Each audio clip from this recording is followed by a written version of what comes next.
Le professeur Mohamed Lamsier affirme que la troisième personne de la Trinité est très présente dans le Coran. Il base son analyse sur le verset 87 de la sourate 2, où il y aurait eu des modifications, notamment sur la présence ou non de l'article défini. Et ces modifications auraient été faites sur les manuscrits, seraient visibles sur les manuscrits, les codex anciens. Il a personnellement vu des réécritures au niveau des articles définis sur le manuscrit de Sana. Ainsi, au verset 87 de la sourate 2, l'Esprit Saint qui accompagne le Fils de Marie ne serait pas juste un esprit de force, mais bien la troisième personne de la Trinité. Cette personne serait camouflée puis réhabillée ainsi sur 21 versets coraniques, parfois étant traduits par un ange Gabriel. Donc un esprit de saint ou un ange Gabriel. Nous pensons que la présence de l'Esprit Saint couvrirait par ailleurs beaucoup plus d'occurrences et jusqu'à 29 occurrences supplémentaires, mais des occurrences déguisées. Nous allons examiner cette présence et ce déguisement en analysant les parchemins et codex des anciens manuscrits de Sana et de Welschestein, mais aussi en analysant les cotextes de ces versets et en les reliant à leur paratexte biblique. Sur le W2 Welschestein 1913, nous observons une retouche sur le verset 87 de la sourate 2 au niveau du Ha, du mot esprit. Retouche qui manifeste une nette tentative de modifier le sens. Sur le Dam 01 10 11 7, la même retouche touche la même lettre, Ha. Sur ce même manuscrit, Dam 01 11 7 et sur le Dam 16 14 2, on note une retouche sur le A du mot Ruh, esprit, ainsi que sur le Ba du mot Ibn, fils pour Jésus, fils de Marie. Notre hypothèse sur cette retouche du Ba, on a pu passer de Jésus le Seigneur, Jésus Aïssa Maria, à Jésus Ibn, fils, donc présence du Ba, fils de Marie. Maria en araméen signifiant Seigneur. Nous reprendrons cette hypothèse lorsque nous parlerons des modifications liées à Jésus. Le rasme qui nous intéresse ici est celui de l'esprit, Ra-wa-ha, qui peut facilement être modifié en Ra-ya-ha, signifiant vent. Or, le mot vent apparaît 29 fois. C'est beaucoup. Le Coran n'est pas un manuscrit ni un manuel de météo. Nous nous intéresserons à 3 occurrences particulières de ce vent, Ra-ya-ha. Occurrence où cette traduction du rasme Ra-ya-ha par vent est très étrange dans le contexte. Notre hypothèse est que le rasme Ra-wa-ha, rasme du mot esprit, a pu être lu Ra-ya-ha, vent. Intéressons-nous au verset 57 de la sourate 7, qui dit, dans sa version officielle, c'est lui qui envoie les vents précédant sa miséricorde. Ce verset pose un fort problème de sens. Les 2 autres versets qui nous intéresseront plus tard ont la même traduction. C'est lui qui envoie les vents précédant sa miséricorde. Or, le folio Dam 0122.1 est gratté au niveau de ce verset.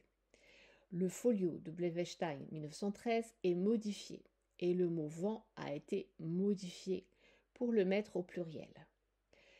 Cette modification du singulier au pluriel en deuxième encre permettrait de camoufler l'encre inférieure qui était sûrement un wa et que l'on devine très bien. Examinons de plus près. Ici, on voit nettement que sur le Dam 0122.1 que le rasme ne finissait pas par un A. La scription inférieure du mot annonce, Boucharan qui signifie annonce, camoufle un autre mot qui pourrait parfaitement être Kudus. Ainsi, on aurait non pas un vent qui annonce, mais un esprit saint. Cet envoi du vent plein de miséricorde se retrouve, comme je l'ai dit, dans 3 versets. 48 de la sourate 25, 57 de la sourate 7, 63 de la sourate 27. Or, le mot Bushran, bonne nouvelle, et le mot Ramati sont en concordance. Donc, sont en concordance avec le mot vent dans ces 3 versets cités. Donc, à chaque fois, on a ces 3 mots qui sont là. Bonne nouvelle, Ramati, la miséricorde, et le mot Raya, qui veut dire vent. Mais quel lien y a-t-il entre l'esprit et la miséricorde? Si on suppose que le mot n'est pas le mot vent, mais le mot esprit, y a-t-il un lien plus fort entre l'esprit et la miséricorde qu'entre le vent et la miséricorde? Eh bien oui, il y a un lien fort spirituel entre l'esprit et la miséricorde, l'esprit et la vie. Parce que dans le contexte de ces versets, on parle de nouvelle vie, renouvellement de vie. On trouve bien ce lien dans l'épître de Paul ou dans la parabole du semeur. Alors, dans l'épître de Paul, il est dit « Car la loi de l'esprit donne la vie dans le Christ, qui t'a libéré de la loi du péché et de la mort. La chair tend vers la mort, mais l'esprit tend vers la vie. » Dans l'épître aux Romains, donc, on a bien ce lien entre esprit et vie, renouvellement de la vie et miséricorde. Relisons le verset 57 de la sourate 7 à la lumière de cette légère modification. Alors voilà la parabole du semeur coranique. Pourquoi je dis la parabole du semeur coranique? Parce que le contexte, le verset d'avant, nous parle bien de ne semez pas. Donc on est dans une parabole de semeur. Ne semez pas quoi? La corruption. Donc on est bien dans un registre moral.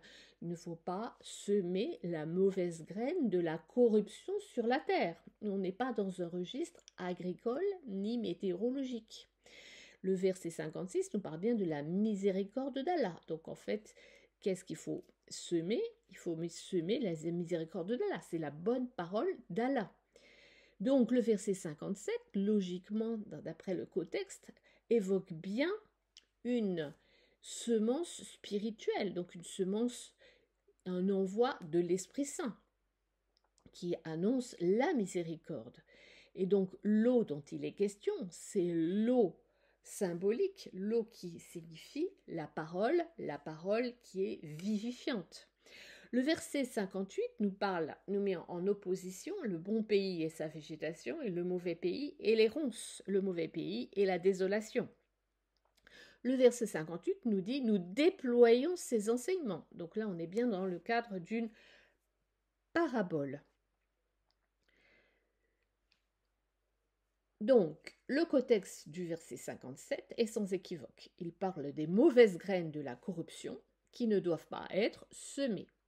Ce verset évoque en outre la création nouvelle liée à la miséricorde d'Allah, puisqu'il nous reparle d'une recréation, puisqu'il nous parle bien la corruption après, ne semez pas la corruption sur la terre après qu'elle ait été réformée, donc après qu'elle ait été recréée. Donc on est bien dans le registre du Saint-Esprit qui est recréateur, qui permet une recréation nouvelle. Le Saint-Esprit qui permet de transporter l'eau et qui va irriguer le pays mort de désolation, le pays qui a été touché par la corruption. Cet esprit, c'est bien celui qui va renouveler la face de la terre. Donc ici, dans la parabole du semeur coranique, on nous parle bien de corruption sur la terre après qu'elle ait été réformée. Donc c'est bien dans un esprit spirituel. C'est cet esprit qui va renouveler la face de la terre, va faire revivre les pays de la désolation, où l'eau de la parole n'a jamais vivifié. Donc l'esprit va transporter, parce qu'il est rempli de miséricorde, il va transporter cette parole, telle une nuée lourde, vers les pays empreints de désolation. Donc il ne s'agit absolument pas du vent, mais bien de l'esprit de miséricorde qui va vivifier la terre.